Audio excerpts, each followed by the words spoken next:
வணக்கம் தாத்தா. வணக்கம் செல்வங்களே. தாத்தா, நான் இந்த சமயத்தில் உங்கள்கிட்ட ஒன்று கேட்கணும்னா வந்தேன்.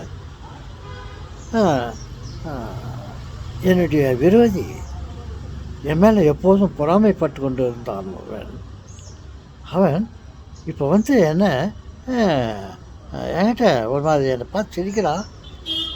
மெதுவாக என்கிட்ட வந்து ஒரு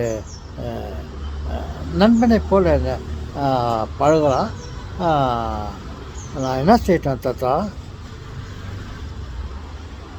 ஆமாவா? எச்சரிக்கையாயிரு. உன் பகைவன் உன் மீது விருப்பமில்லாதவன் இல்லை, உன் மீது பொறாமையை கொண்டு இருப்பவன் இப்பொழுது வந்து ஏதோ ஒரு நண்பனைப் போல் அவன் வருகிறான் என்றால் நீ மிகவும் எச்சரிக்கையாக இருக்க வேண்டும். ஒரு புலி பதுங்குகிறது என்று அது நிலைமை வந்தால் அது கண்டிப்பாக அந்த புலி பாய்வதற்கு முன் அப்படி பதுங்கித்தான் இருக்கும். இவனும் உன்னிடம் திடீரென்று அன்பை செலுத்துவது போல் வருகிறான் என்றால் நீ மிகவும் எச்சரிக்கையாக இருக்க வேண்டும். அவனை நம்பாதே.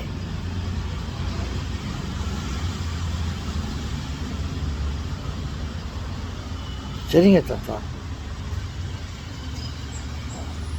அவன் என்ன செய்கிறான், எதற்காக அப்படி உறவு கொண்டாடுற மாதிரி வருகிறான் என்று நீ பொறுத்திருந்து பொறுமையாக பாரு.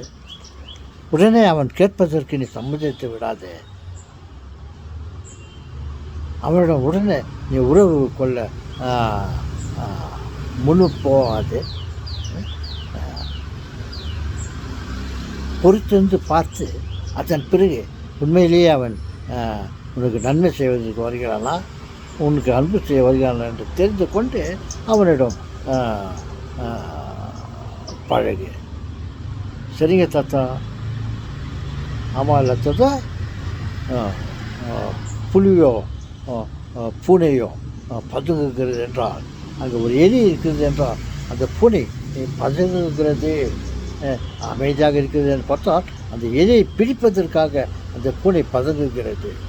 அதே போல் தான் புலி கூட அங்கே மிருகங்கள் ஏதோ இருக்கிறது என்றால் இது அந்த சமயத்தில் மெதுவாக பதுங்கி இருக்கும். இந்த புலி பதுங்குகிறது என்று அந்த மிருகங்கள் கவனக்குறைவாக இருந்தால் அது அந்த திடீர் என்று பாய்ந்து அந்த மிருகங்களை பிடித்து அதை சாப்பிட முயற்சிக்கும். அதே போல் தான் உன்னுடைய பகைவனாக இருந்த ஒருவர் இப்போது திடீரென்று உன்னிடம் அன்பை காட்டுவதைப் போல் வருகிறான் என்றால் அந்த சமயத்தில் மிகவும் எச்சரிக்கையாக இரு. சரிங்க தாத்தா.